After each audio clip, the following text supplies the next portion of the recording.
E aí, gente, preparados para mais um episódio dos atendimentos, dos casos da Tia Nath? Pois é, hoje o caso de Julinha, a menina que tinha dificuldade de eliminar as suas fezes e que então conseguiu se recuperar desse sintoma depois de colocar para fora tudo que ela precisava. Se você não me conhece, meu nome é Natália da Rosa, eu sou conhecida como Tia Nath e eu te ajudo a ter uma relação mais saudável e positiva com você, com a sua família e com o seu filho, cuidando da pessoa principal da família, que é você, mamãe.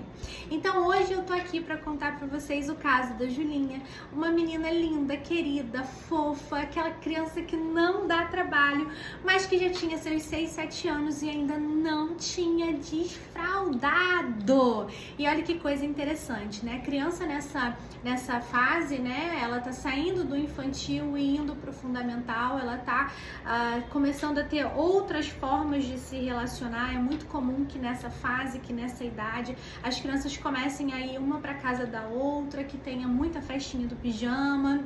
É comum que essas festinhas que acontecem, que começam a acontecer, sejam de deixe a criança responsável e busque depois. Então a criança ela já está criando ali um grau de autonomia significativo, né? A criança ela já está começando a conseguir lidar ali com as emoções, a resolver algumas das suas questões. É natural que isso aconteça ali no fundamental 1, que é quando a gente fala que a criança entra no antigo CA, que hoje é o primeiro ano, e vai até o 5º ano. E daí ela começa a desenvolver boas relações e um pouquinho desse grau de independência que é importante para as relações como um todo. Então, Julinha, esse é um nome fictício, tá? Não é o nome da minha paciente.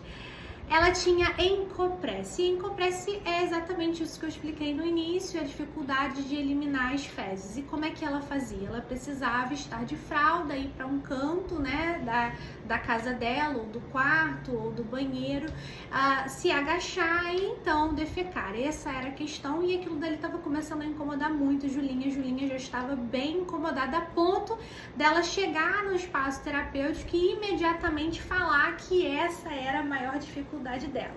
Então Julinha, mesmo, né, com seus 6, 7 anos, ela já identificava que aquela situação era uma situação que estava prejudicando as relações e o convívio social. E daí a mãe traz ela para o espaço terapêutico porque se vê um pouco vendida, né? Porque ela não sabe o que fazer, ela está impossibilitada naquele momento enquanto mulher de tomar uma decisão na própria vida e percebe que ela precisa buscar ajuda. E isso é uma coisa muito importante, acho que é o primeiro ponto para falar aqui para vocês, que muitas vezes as mães acham que elas têm que dar conta de tudo, mas amar também é entender quais são os nossos limites enquanto ser, enquanto pessoa. E nessa situação, a mãe percebeu que ela tinha um limite. Era o limite dela não conseguir gerenciar sozinha toda essa confusão que estava acontecendo. E aí, o que estava acontecendo, né, Tia Nath? O que fazia com que Julinha não conseguisse, então, defecar com facilidade, precisasse da fralda e muitas vezes tivesse aí, né, até o intestino preso ou, enfim, algumas questões que transcendiam só o desfraude, né? Julinha, ela tinha dentro da casa dela, dentro da relação familiar, um caso que é um caso, assim, comum, principalmente vinculado às situações de encopresse, que é violência doméstica. Então, Julinha vivenciava ali junto dos pais a violência doméstica e ela vivia duas realidades, né?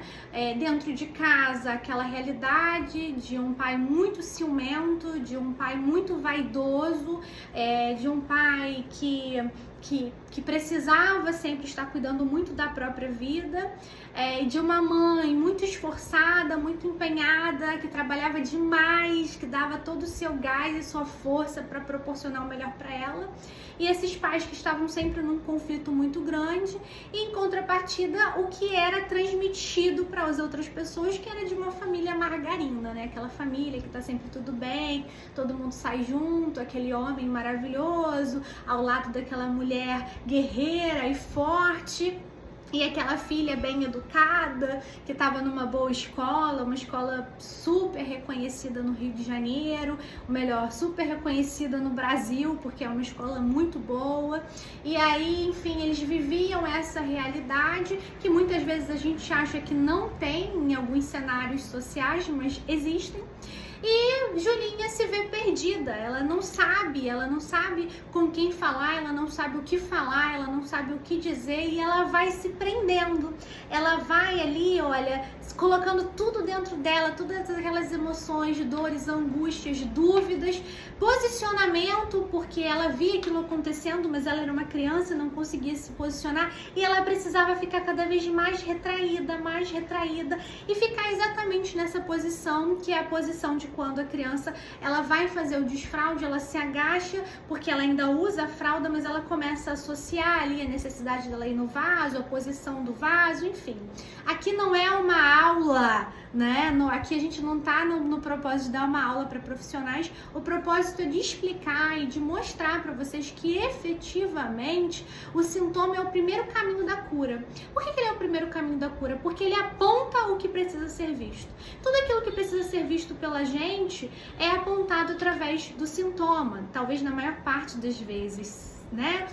Então, como é que a gente pode trabalhar isso? De que forma a gente pode trabalhar isso? De que forma, independente da situação do seu filho, do sintoma do seu filho, ser ou não encopresse? Observar aquilo que está sendo excluído, aquilo que a gente não está querendo colocar como verdade, aquilo que a gente não quer enxergar tal como ele é. No momento em que a gente abre a nossa consciência, a gente percebe que existe um problema e a gente precisa resolver esse problema, ali está a maior porta para que todos os sintomas sejam resolvidos. Julinha deixou de usar a fralda em menos de uma semana. Na realidade, o que eu posso dizer para vocês é que a maior parte dos pacientes que eu atendo, quando eles vêm com uma demanda ativa, eles deixam de ter esse problema em pouquíssimo tempo. E não é porque a gente troca o sintoma, porque quando a gente não resolve o problema, é isso que acontece. É porque a gente olha para a causa, a gente olha para o que está acontecendo, a gente olha para o que aquela criança precisa que seja visto para que ela se libere de todo aquele transtorno que ela não pode resolver. Julinha, ela saiu da fralda realmente em menos de 7 dias. Na realidade, no mesmo dia que ela saiu do espaço terapêutico, que ela foi para casa, ela conseguiu ir ao banheiro no vaso e nunca mais colocou a fralda. Em contrapartida, a mãe percebeu que ela precisava resolver os problemas dela no relacionamento.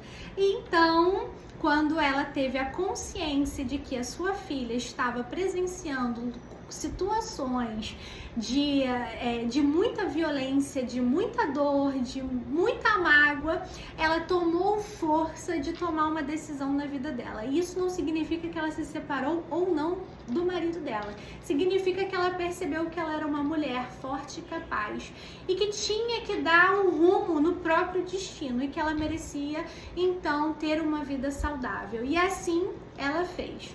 Então, no momento em que ela tomou a posse dos próprios problemas e resolveu a sua vida, ela liberou a filha dela de ficar guardando o que não era definitivamente de uma criança de 6, 7 anos. Então fica aqui, esse é o caso do Tia Nath de hoje. Eu espero que vocês parem um pouco e reflitam que de repente esse comportamento inadequado que seu filho está dentro de casa, essa necessidade louca de espernear, de fazer birra, lógico, tudo dentro de uma naturalidade, são crianças, mas muitas vezes pode ser um indicativo de algo que você não quer ver. E tá na hora de você começar a colocar a roupa, olha, da mulher forte, da mulher adulta e da mãe responsável, grande, capaz de resolver os próprios problemas. Um beijo no coração de vocês e até a próxima. Tchau!